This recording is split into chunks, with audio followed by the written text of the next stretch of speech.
Welcome to BizJet TV. My name is Fabrizio. Today we're going to be talking about flight safety after lockdowns. Yes, you're probably thinking time to go on holiday, got my passport renewed, time to book a holiday somewhere. But the question is, are the airlines going to be safe? So we'll be addressing this in this episode of BizJet TV. We'll be finding out what's been happening behind the scenes with the airlines, true story. There'll be some news about the private jet industry and how that's being affected by all this. And and the ultimate question is, what are you going to do? And hopefully we'll give you enough information on this episode here to be able to make you make more of an informed decision whether to go up in the air and fly with the airlines, with the private jet, whatever it may be. If you haven't subscribed to BizJet TV, I encourage you to subscribe to this channel all about private aviation. Gives us a thumbs up. That helps to get the channel out there. And also we love to hear your comments and recommendations, so let's get some chit chat going below this video, and let's get the conversation going and spread the word that the business jet is a business talk. But enough from me on this intro. Let's get straight into today's episode, all about flight safety after the lockdowns. Is it going to be safe to fly or not? Let's find out.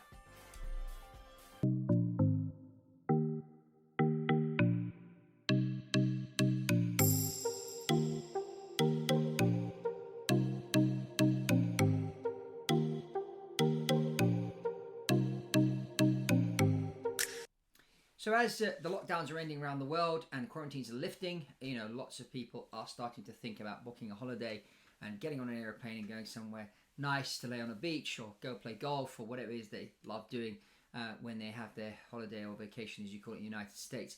So people have been asking me, what would you do? Is it safe to fly with these airlines? We're hearing, planes haven't been flying, so everyone's concerned.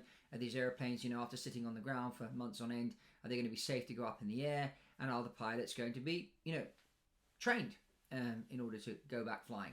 So now, every airline has their way of doing this, about bringing airplanes back into service.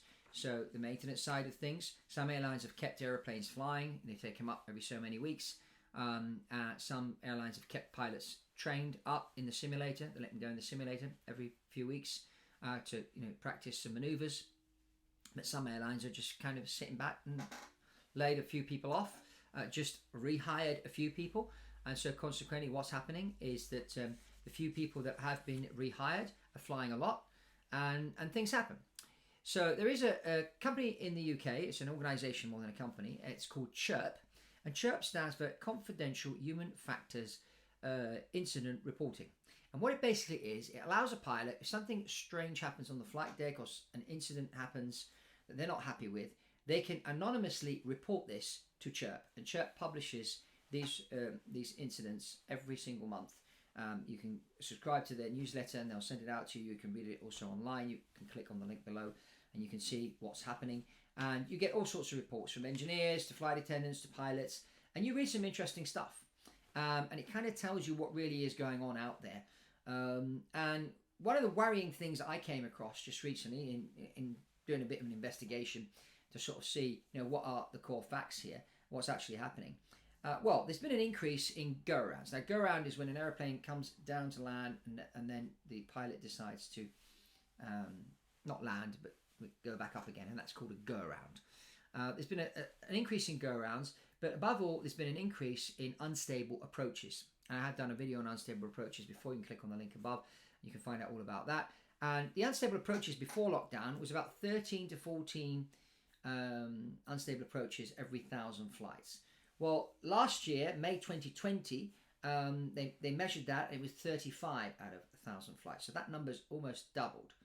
Now, the question is, why is this happening? Well, of course, if the pilots are a bit out of practice, they may come in high, they may come in fast, and this causes the unstable approach.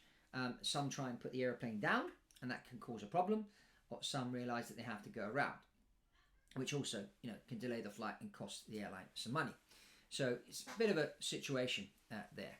The other thing which has been happening, because pilots have been called back and the airlines have been very cautious on the number of pilots they're bringing back, the number of routes that they're starting to put out there now, because they don't want to, put planes on routes and then find out that, only 20% of the airplane's full. They're not going to make any money on that. And they don't want to employ, 1,000 pilots when they could probably do away with 300. So consequently, those 300 pilots that have been hired are doing lots of flights. and they are fatigued, and fatigue can be one of the causes of these go-arounds. So these are the kind of things that the airline industry is facing. And as I always say, I understand there have been some people that have died of this virus, but the number of people that have died of the coronavirus doesn't justify shutting the world economy down. And killing industries like the airline industry, the travel industry in general, the hotel industry, restaurant industry, retail, all these different industries have suffered over the course of the lockdowns. And consequently, the airlines are businesses, and the airplanes have been parked. Now these airplanes have to be resume flying, but the airlines are being cautious because they don't know if come next flu season, which is in a few months' time after the summer, if we're not going to get locked down again. So does this have an effect on flight safety? It is having an effect on flight safety, and it will have more of an effect on flight safety. But what can you do as a passenger where you're there, you're sitting at home, you probably came across this video because of the title, and you're thinking to yourself, well, do I go on holiday to Greece or not? Or do I go on holiday to Hawaii or not? Whether in the US, wherever you are in the world, do I jump on that flight with my family? Is it risky or is it not risky? Well, I do a bit of investigations on the airline. Don't go for the cheapest flight. Or if you do find a cheap flight on a particular airline, try and find out what the airline has been doing.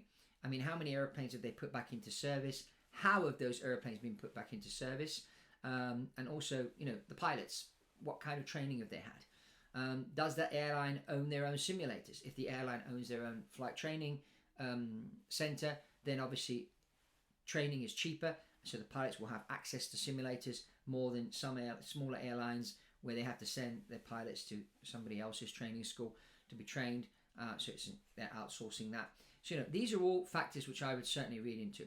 But one interesting fact that's been happening, if we measure the numbers from April of last year, April this year, which is 2021, the number of aircraft, private jet sales has almost doubled.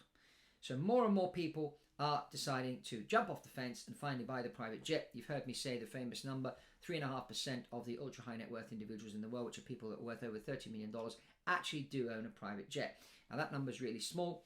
My prediction, I've been saying this for over a year now, my prediction is that number is going to go into double digits very soon.